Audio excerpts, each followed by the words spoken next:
Manchester City ko'p marotaba yosh iqtidorlarni sotib olgan.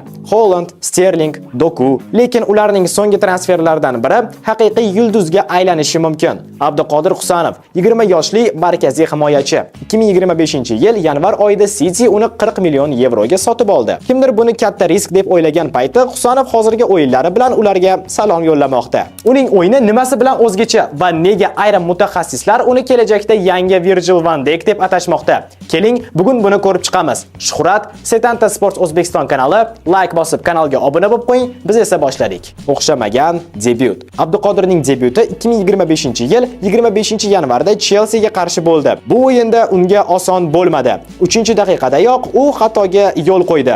Bosh bilan ortga noto'g'ri pas berib, Chelseaning goliga sabab bo'ldi. Bu yosh himoyachi uchun og'ir vaziyat edi, lekin City ruhiy tushkunlikka tushmadi va 3-1 hisobida g'alaba qozondi. O'yindan keyin City bosh murabbiyi Pep Guardiola uni qo'llab-quvvatlab shunday dedi: "Xatolar bu moslashuv jarayonining bir qismi. Abduqodir iqtidorli, u tez o'rganmoqda va kelajakda eng yaxshi himoyachilardan biriga aylanishi mumkin. Ammo u ingliz yoki fransuz tillarini yaxshi bilmaydi. Shuning uchun ham muloqot biz hal qilishimiz kerak bo'lgan narsalardan biri." Husanov himoyada kuchliroq. Abduqodir Cityga kelgungacha himoyaviy ko'rsatkichlar bo'yicha Cityning barcha himoyachilaridan deyarli ustun edi. Faqatgina paslar aniqligi 89%, qolganlarida 90 dan baland bo'lgan payti. Lekin bir narsani inobatga olishimiz kerak. Qolgan himoyachilar Guardiola qo'l ostida minimum 3 yil o'ynab shu ko'rsatkichga erishishgan. Husanov esa bu statistikani Lans safidan turib qilgan. Hozirda esa uning o'yindan keyin berilgan raqamlari hayotda tez xulosa chiqarish kerak emasligiga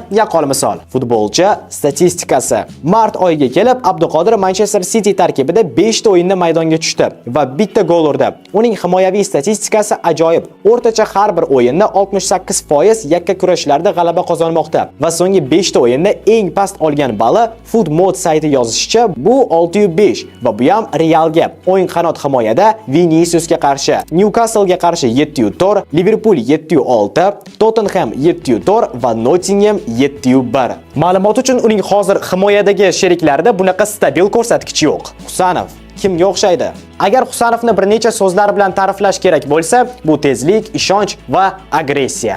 Uning bo'yi 1.86, jismoniy kuchi ajoyib va u soatiga 37 km tezlikka erishgan. Bu uni APLdagi eng tezkor himoyachilardan biriga aylantiradi. Taqqoslash uchun Virgil van Dijkning eng yaxshi natijasi soatiga 34 km edi. Eng muhimi esa o'yinni oldindan sezish qobiliyati. Husanov nafaqat reaksiya bilan o'ynaydi, balki raqib harakatlarini oldindan bilib, to'g'ri pozitsiya tanlaydi. Shu sabab uni Ruben Dias bilan taqqoslashmoqda. Guardiola esa uni APLga tez moslashayotgan futbolchi deb atadi. Husanov yana ajoyib o'yin ko'rsatdi. U kelganidan beri uning o'yinlaridan juda mamnunman, deb qo'shib qo'ydi jamoa bosh murabbiyi. Nottinghamga 1-0 hisobida mag'lubiyatga uchraganidan so'ng. Xo'sh, nima qilish kerak? Husanovning hozir asosiy vazifasi tajriba orttirish, tilni rivojlantirish va diqqatni jamlash. U allaqachon bosim ostida o'ynashni o'rgandi va bu murabbiy shtabini hayratga solmoqda. Agar u shu tempda davom etsa, bir necha yildan keyin biz uni nafaqat Cityning, balki butun dunyoning eng yaxshi himoyachilaridan biri deb